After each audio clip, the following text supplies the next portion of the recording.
introduce to you our next guest, who is Reda, a friend of mine, an educator and a filmmaker. Mo actually is most known for his 48 hours film festival that he used to host in Dubai, where movie makers came and they had 48 hours to make movies, and he ran that festival for a few years. Today, he will be presenting a story about sound and furry. I'm not going to put words into his mouth, so I'm going to only use the title that he gave me. And without further ado, Morida.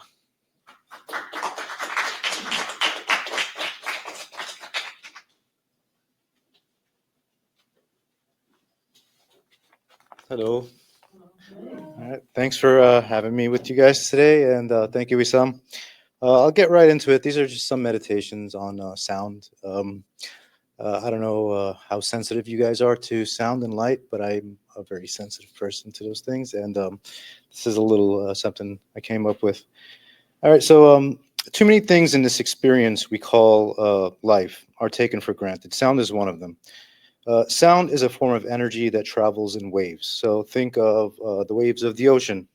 A sound wave is a lot like that. Although invisible to the naked eye, when observed through a recording device, looks a lot like that familiar wave you see on the beach.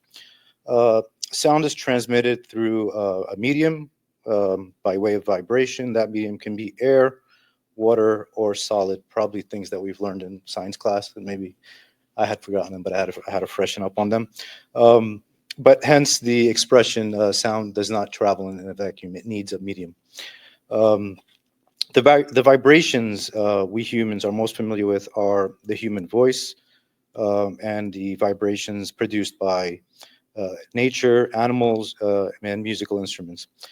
But in this modern day experience, I think we have more competing sound than ever before, layer upon layer of engines humming, electronic dings and pings and dongs, machines clumping, clattering, speakers sputtering, splattering, TVs shuddering, radios stuttering, mobile devices in every hand, microphones recording every sound, headphones feeding those sounds back to us, amplifiers extending their reach, devices and machines all ready, willing, and able to record everything. There is a lot out there. Um, and in this unique situation that we find ourselves in, this soundscape, so to speak, that surrounds us, we tend to filter things out. In some ways, we've been programmed to let a lot of these sounds just bypass, and where do they end up? I of the opinion that they're somewhere still in there. I mean, they're sound, right? They're registering somehow. So it's not in our conscious awareness. It's in one ear and out the other, but I think there might be something that maybe gets stuck somewhere along the way. So while we do hear these sounds, we're not really listening. They're definitely still there, but we give them no notice. What we automatically process as non-essential and unthreatening sound becomes the ambient atmosphere that we swim in, the way a fish pays no mind to water, the water that it engulfs it. In order to function, most of the sounds surrounding us are relegated directly to our subconscious. This is what I think, where they find a compartmentalized landing spot. We become desensitized to the humdrum of all those various to the variations in the audio sphere, and we're only jolted when our flight or fight instincts are suddenly activated. Um, our drive for survival is very much supported by our ability to hear and process sound in accordance with their threat or reward levels. So think of when one hears the sound of a car screeching or the crash of two large objects, or the loud sound of an explosion that might be too close, um, or the anguished cry of another living creature. While we do tend to relegate the byproducts of sound that emanate from modern technology and machinery to background noise, it's worth noting that we prioritize in our conscious awareness what we consider to be threatening. So that's one of the things that we do with our ears automatically. So okay, so in some ways, I lost my place here. So it's worth noticing that we prioritize in our conscious awareness what we consider important to us. Um, in some way, this can be translated to how we think and judge music. Okay, so if find it interesting, if we find it interesting and give it our attention, then it's music to our ears. But if we find it tedious and uninspiring, then the question remains: is it noise or is it music? So you know, that's for you guys to decide. So, at its core, music is an emotional expression, one of the most essential and basic to human existence. Just like in other art forms, in music, we try to express things that are limited in words. We look for catharsis, communication, and connection. Connections with ourselves, connections with others, and with the world that we inhabit. In music, we hope to build communities as we gather to hear harmonies and melodies and listen to stories. And on another level, we create our cultural identities in these gatherings. And taking it one step further, these gatherings can also be the basis of religious and spiritual experience when the weight of a ritual is acknowledged as such. So there's no shortage of musical festivals that on the surface might resemble some form of New Age pilgrimage ritual. In many of these scenarios, music is an emotional release, whether it is intended to release one from everyday stress or as a conduit of nurturing one's soul, like a spiritual elixir, so to speak. Its power is in it that it helps one forget certain momentarily discomfort while encouraging some form of transpersonal perspective. It's not uncommon to hear someone say that the music was so good that it took me to another world. Um, so on the one hand, music can be thought of as, some sort of an elixir to our existence, and it helps foster existential harmony. Through musical harmony, we may find balance, comfort, peace, solace, social cohesion, meaning, and melodic expression. But on the other hand, music as a commercially packaged product meant for consumption and financial profit, if analyzed and critiqued properly, I think it may be considered suspect. So while pop music still has the capacity to invoke an emotional and physical reaction, this packaged product that has financial benefit as its starting point is heavily reliant on a familiar, structured formula that resembles more of a lab-produced pill, easily swallowed and digested, but that has its set of side effects. While it's undeniable that it has some effect on the listener or consumer, it is ultimately shallow in its regurgitated form and numbing in its all too familiar fleeting projection. In many stages, this is of course my opinion. In many stages, the experiences of our lives, we make connections and meanings that are either shallow and fleeting or deep and significant. And as we go along and gain some experience and understanding, we realize increasingly that it's the significant connections that require more time, effort, and attention. I can go on and on about the sociological and psychological, spiritual, existential implications with the modern format or the phenomenon known as pop music or packaged art. But I probably prefer to just refer you to uh, the thought that was expressed in the book by Walter Benjamin, Art in the Age of Mechanical Reproduction, written in 1935. The underlying theme of the book is that when everything becomes a copy of a copy, what have we made? What do we make of originality and genuine art form?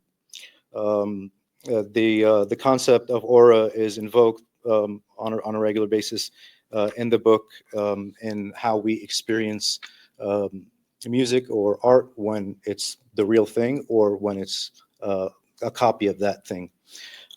So it's a pretty interesting book. I would maybe take a look at that one. There are other studies along the way, but I do like that one. Okay, so moving on. So if we're to understand sound and music in this way, perhaps we're better equipped to navigate the sea of vibration. Perhaps we may be more conscious in our processing of the plethora of sound surrounding us.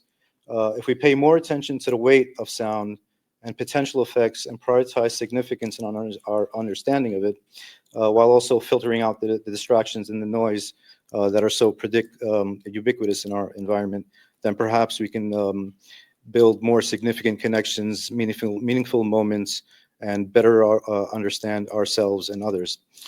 Um, so at its core, music is, or sound, music is energy, or let me go back to Tesla. Okay, so Nikola Tesla once said that if you want to understand the universe, think of energy, frequency, and vibration. And music, in a lot of ways, is energy, frequency, and vibration. Sound is energy, frequency, and vibration. So that was one idea that really resonated with me. But how many of you guys familiar with Pythagoras? Sure. Yeah. So Pythagoras. Yeah.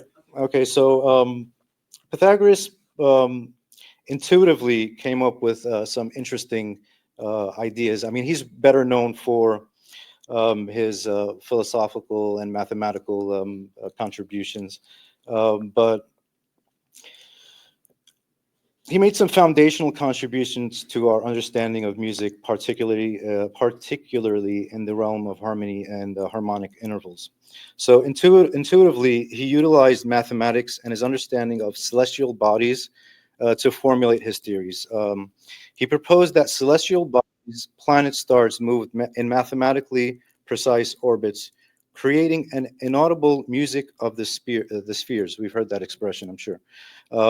His work was foundational in our understanding of harmony, as he laid the groundwork for musical ratios. So Pythagoras believed that music had healing and moral powers, a concept later called ethos in Greek thought.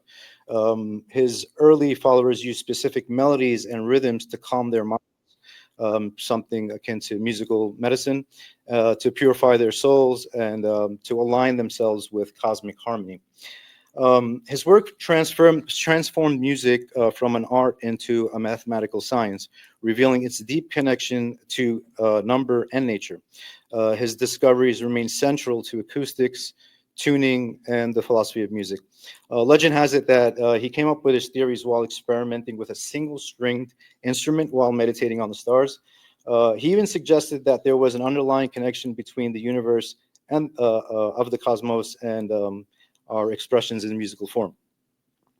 So, without turning this into a lecture on ancient Greek thought and its influence, I must be also mentioned that Plato was heavily influenced by the Pythagorean discoveries and took it a step further to suggest that the ultimate reality of our existence was structured by abstract forms.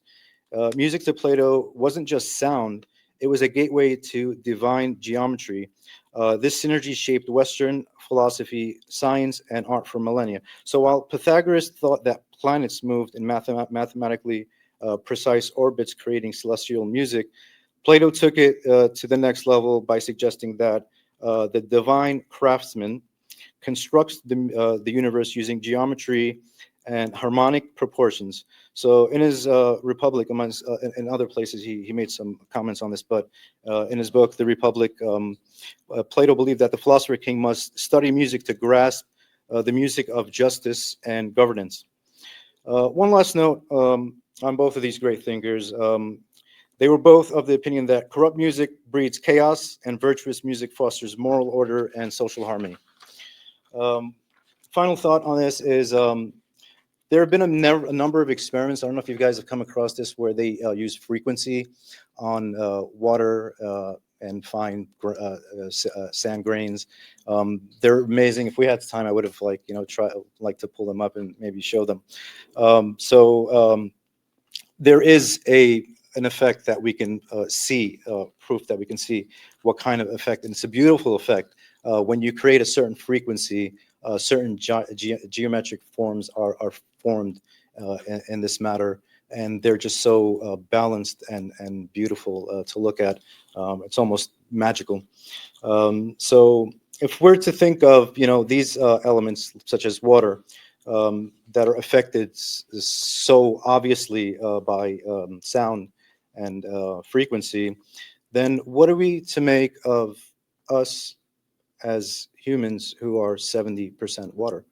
Are we not somewhat affected, whether it's emotionally, psychologically, spiritually, what have you? So, on that thought, I'll leave you to think about it for yourself. Thank you.